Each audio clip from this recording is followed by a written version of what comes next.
Welcome to Office 2016 video number 6. Hey, in this video, we're going to see how to create a business letter, create a letterhead, save as a template, and much more. Here's our complete list of topics. Now, I'm going to close this Excel file with the X up in the upper right-hand corner or Alt F4. Now, I've already put my jump drive in and drilled down to our video file Word folder. Here's all the files we've created in the last couple of videos. We want to create yet another file and put it in this folder. Now, I want to show you a different way to open up a Word document. Normally, we come down here and click this and then F12 to save as. But if you're in Windows Explorer, you can come to the white area and right-click the white area, point to New, and then look at that. We can create a Word document or an Excel file right here using Windows Explorer. So I'm going to click Microsoft Word document.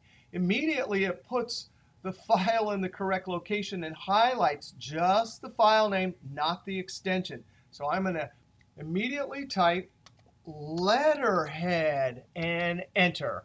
Now it's letterhead.docx. I'm going to use the Enter key to open that. Now, our goal here is to create a letterhead, save it as a template, and then write our business letter. Now, a letterhead just means we have the name of our company, some logo, and maybe an address, email, telephone number. And we can use that letterhead over and over for official letters. Now, our business or team that we're on is Business 216 Team. Now, I'm going to hit Enter 1, 2, 3 times to add 4 hard returns. Now, we're going to add a picture here, and then we'll add our address and email, and then add an underline and save it as a template. But I briefly want to talk a little bit more about character level formatting and paragraph level formatting. Now, if I double click 216, we saw how we can come up to the font group or use keyboards like Control-B, Control-U. But these are not all of the character level or font options we have. We can use the dialog launcher. Now, if I click that dialog launcher, it opens up the font dialog box. We can also use the keyboard Control-D. Now, a few of these options are up in the ribbon tab, like font, font style, like bold, size. But look down here, font color, that one's up there. But you can pick an underline style, an underline color. You can even select things like strike through. And notice, dialog boxes have a preview, double strike through. Now, usually those are used for crossing things off a list. Uncheck that superscript. That's when you have like x squared, and you need the little squared part to be in the upper right-hand corner. Subscript, that's like in statistics when you have x sub 2 or x sub y, and you need the y in the lower right-hand corner. Small caps, all caps, and hidden. If you check hidden, yes, this is a character level formatting, but when you print, the thing won't print out. It'll only appear when you have the file open. Now I'm going to uncheck all of that. That's just some more character level formatting options. And we're not going to use any of them right here. Click OK. Now, I want to talk about paragraph level formatting. And notice each one of these paragraphs, as we saw before, has some formatting. The entire paragraph has that formatting. Not only that, but when I hit Enter, Enter, Enter, that paragraph level formatting carries forward. Now, what I want to look at is, why is there so much space between the hard returns? Well, to figure that out, I want to open the paragraph dialog box. One way to do it is come up to Paragraph and click the dialog launcher. The other way is you can, with your cursor somewhere in the paragraph, right-click and point to Paragraph. Now, just like all dialog boxes, all these different elements, you can actually just try them and watch the preview. Alignment, we already saw that one centered, right? There's our preview. Go back to left. Indentation, that's the entire paragraph. All the lines how far it's indented from the margins. If I increase the left indentation to 0.5 inches, we could see our preview down here. I'm going to decrease this. Later, when we do our research paper, we'll use this awesome paragraph level formatting first line indent. And then every paragraph as you type your research paper will automatically have just the first line. Now notice first line in tab only does the first line. Indentation over here, indent the entire paragraph. Now this is what we're interested in, spacing. Now why is there this space between each paragraph? Well, we can have space before and after. And look at that. The default style in Word gives us 8 points after each paragraph. Each point is 1/72nd of an inch. So if I change this to 0, watch what happens to the preview. And there we go. No space after. Multiple. Look at that. The default in earlier versions used to be one line. In 2010 and 13, it was like 1.15, and now it's 1.18. I have no idea how they came up with that, but I can simply come over and say single line spacing. Now, when I click OK, it's only going to happen to that first paragraph. These 4 I just put there so we could see that there was this spacing problem. I'm going to highlight all of those and hit the delete key. Now watch when I hit enter, enter, enter, that paragraph level formatting carries forward. And for us, for our business letter, that's what we want. Now I'm going to take my cursor, and in the second paragraph mark, I want to insert our team logo. So I'm going to go up to Insert, over to Online Pictures. In the text box, I'm going to type graduation and enter. I'm going to come down here and click Show All Results. Now, I'm just going to pick the one at the very top. I'm going to check this one right here and click Insert. You may have selected a different one, or maybe you didn't see this one. Now, just as we did last video, I'm going to point to one of these little white circles and click and drag. Now, this is considered in line with all the text, which is what we want. So I have this selected, and I want to jump to the end and start typing. So I'm going to hit the End key, E-N-D, space. Building 29 is our address. Room 308, fall quarter 2017. You type whatever particular quarter you're in. Highline College. And then for a letterhead, we have a telephone number or an email or something like that. fun.highline.edu. Now we have our name, and I actually want to very carefully highlight just the text, not the paragraph mark. Control B. And then I'm going to use Control square bracket to increase the font size. Now that's sort of annoying right there. I should have fixed this earlier. Right click, ignore all. Now, there is our team name. There's our logo. There's our address and email. Now, for a letterhead, we like to have a line that separates all of this from the letter below. So one way to not do this is to highlight the whole line there and use underline. The problem with that is it doesn't go all the way to the edge of the margin. So if I delete this, you can see that the line does not extend to the edge of the margin. Now I'm going to Control Z to undo that. Control Z to undo the underline. Another incorrect way to do this, and I've seen all of these all the years of teaching this class with business letters, is to come up to Shapes and select a line and then click and drag and draw. That one is not going to fit to the edge of the margins perfectly either, so that if we change the margins, it would automatically update. Now I'm going to Control Z. I show you those two mistakes because I don't want any of you to get this wrong on the test. Or more importantly, I don't want you to create a letterhead and business letter out in your jobs in an inefficient way. Here's how we do it. We simply click. Remember, this is just a paragraph with one line, and we come up to paragraph level formatting and the drop down. Now, you can use things like outside border sometimes that's appropriate when you want to emphasize. But for us, we simply want bottom border. Now, the great thing about that is it will always extend to the edge of the margins. It's the fastest and easiest to enact. And if we change the margins, like we go up to Layout, Page Setup dialog box, or we use the keyboard Alt-PSP, if I were to change the margins, 0.5 tab, 0.5 tab, 0.5 tab, 0.5 tab, and enter to enact this OK button, notice it totally updates perfectly. Now I'm going to Control Z because I want to keep those particular margins. Now that's it for our letterhead.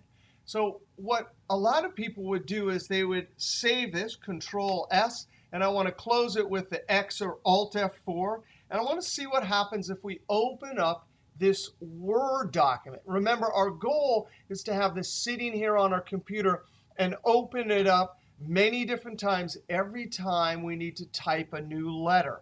So if I double click and open it or hit Enter, notice it's still a .doc and it's still letterhead. So if I forget to F12 and then name this, like something like letter to Jack, right? If I forget to F12, if I start to type my letter and then hit Control S, what I've done is I've added something that belongs in the letter to the original letterhead template.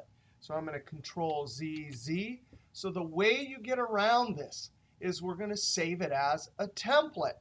And how do we change the file extension and create a new file? We use Save As. So I'm going to use the F12 key.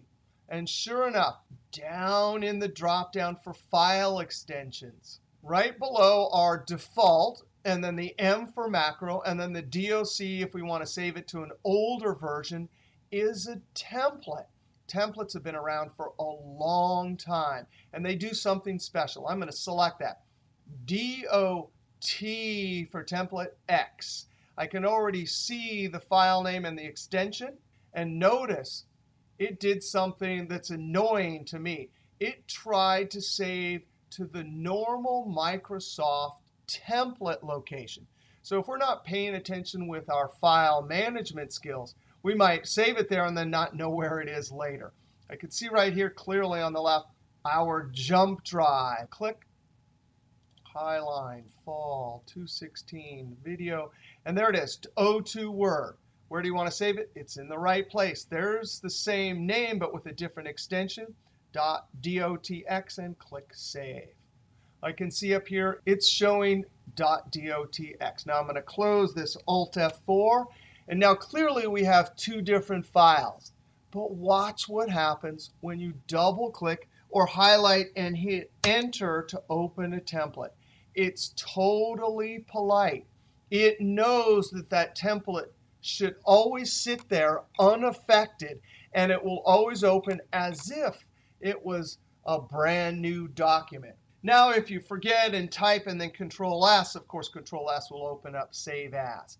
Now, I'm going to hit F12, and now I can save it. Type letter to Jack. Now, I want to make sure and save it to the right location. Notice the template does something different. It doesn't remember where it came from, like a Word document or PowerPoint or Excel when we open it from Windows Explorer. So I'm going to make sure and save it to the right location. There it is, Word. Letter to Jack, .docx is fine. Click Save.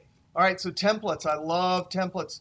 You can have them in Excel, too. You have your monthly report template, and you just need to add some numbers. Save it as a template. Over there, it would be the file extension XLTX. Now, we need to talk about a business letter. And in your notes, they have general guidelines for the formatting of a business letter. Now, there's our letterhead. I need a date. Date can be 1, 2 hard returns, all the way to like 6 hard returns sometimes.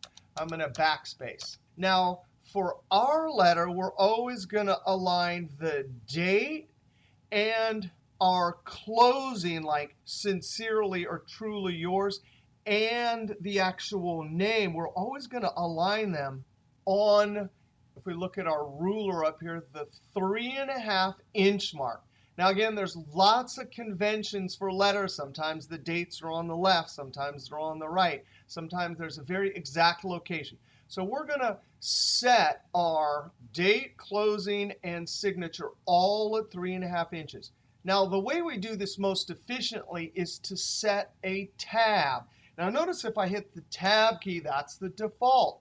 It goes 1/2 inch. And I don't want to have to go tab, tab, tab, tab every single time, that many tabs. And when I get down here, do it again and again. Control Z. That's why we have the ability to set a tab. Now, backspace. I want my tab right there. So with my cursor in that paragraph mark right there, the fastest way to set a tab is to use the ruler. Now, if you don't see your ruler, you have to go up to View and over to Show and check Ruler. Now, a tab, we simply come up, and on the ruler, we very carefully click, and we see that little L. That means the left tab. Now, when we hit the tab key, look at that. One tab went 3.5 inches in. Now, I'm going to Control Z to undo the tab, and Control Z to undo the setting of a tab. Control Z. Now, tabs are a paragraph level formatting. So if you went up to the paragraph group and click the dialog launcher, here in the paragraph dialog box, there it is down there, tab. If I click on this, this is the full tab dialog box. Now, I actually have a reference video at our class website and in the description below the video that shows you all the different tabs here.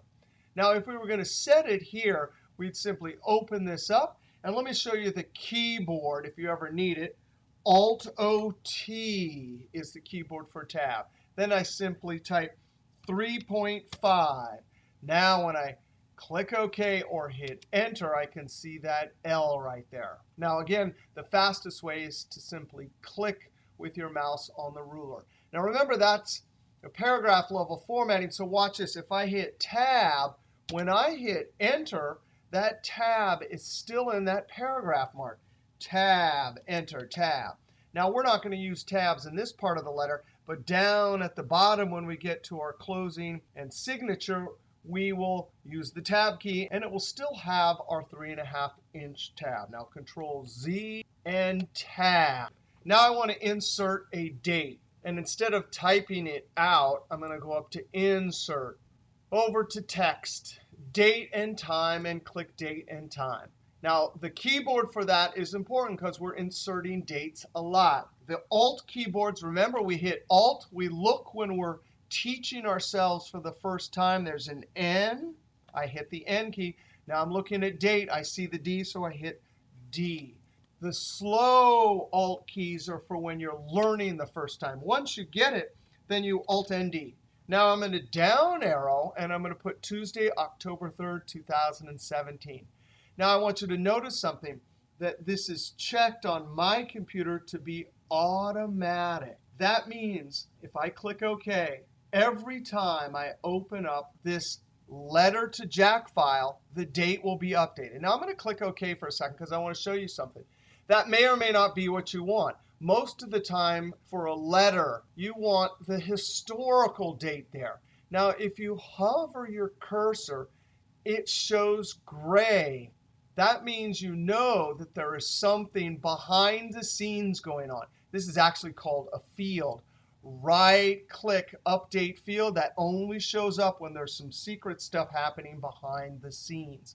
What that secret stuff is for us is it means it'll always update. Now, I'm going to Control Z, Alt-ND. Now, that checkbox is sometimes very useful because you want it to update all the time and have the date. But I'm going to uncheck it because this is historical letter where I want to hard code the date in it. I click OK or hit Enter. Now, let's hit Enter. And I want an inside address. That means the address for Dr. Jack Birmingham. This can be between 3 and 8 hard returns. Now, I'm going to type the name. Dr. Jack Birmingham, and enter, enter. Now, I want the full address right here. I don't know what it is, so I'm going to go open up a browser. I'm going to open up Chrome. I'm going to type Highline College and enter. Here's the website right at the top. I'm going to click. I'm thinking the address is at the very bottom, so I'm going to hit the end, E-N-D key to get to the bottom of the web page. And there it is. I'm going to highlight using my I-beam cursor, Control-C to copy, Alt-Tab to jump back to my Word document. And we could paste and use the Smart Tag, but another option is if we go up to Home, there's the Paste drop-down, and there's Keep Text Only.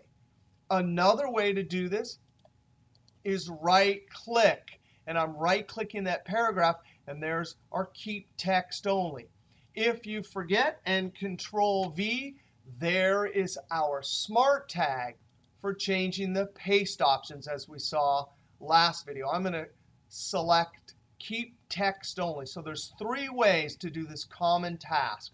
We copied from somewhere, and our goal was to paste without formatting using Keep Text Only. Enter. Now I want to add a line to this, so I'm going to come right after Jack Birmingham and enter. President, comma, Highline College. So there is our inside address. Now when we type our letter, we can enter, enter. And I'm going to start it out with our greeting. Dear Dr. Jack Birmingham. Now look at it up here. I forgot the D. That red line was screaming at me earlier that there was a problem. I'm going to put that dot. Now when we have our greeting, if we're being casual, we can use a comma and then enter, enter. But in business letters, we want to be formal. So backspace, and then I'm going to use a colon. Now, we could go ahead and write a long letter here, but we're going to write something short.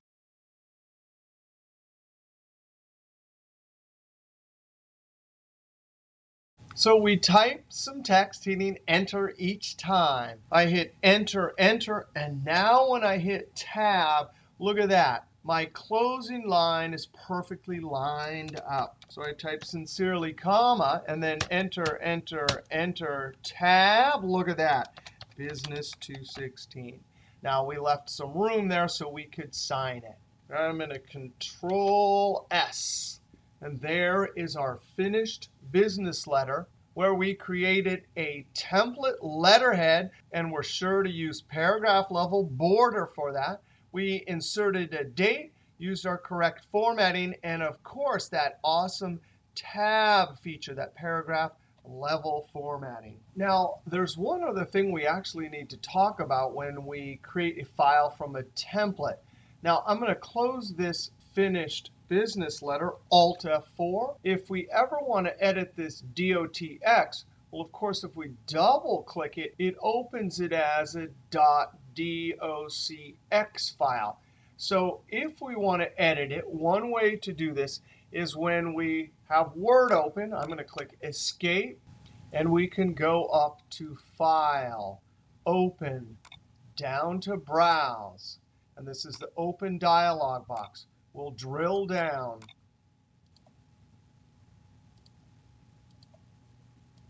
There's the Word folder. I don't see it here, but down in Open, we have the option to change the view or the filter. I can click the drop down. I could select templates, but I'm going to select all. This is a great trick. I can see everything in that folder. Now when I double click dotx, I can see up in the title bar, sure enough, it let me open it as a template. Now I could make whatever changes I wanted. For example, if this was the company letterhead, which it is, if we are always required to have a tab, then why not just set it here? So as soon as we open it, it's already set. Now I'm going to Control S, and now we have edited that template and saved it. All right, that was a lot of fun with letterheads, templates, and business letters. Next video, we'll talk about creating a resume. All right, we'll see you next video.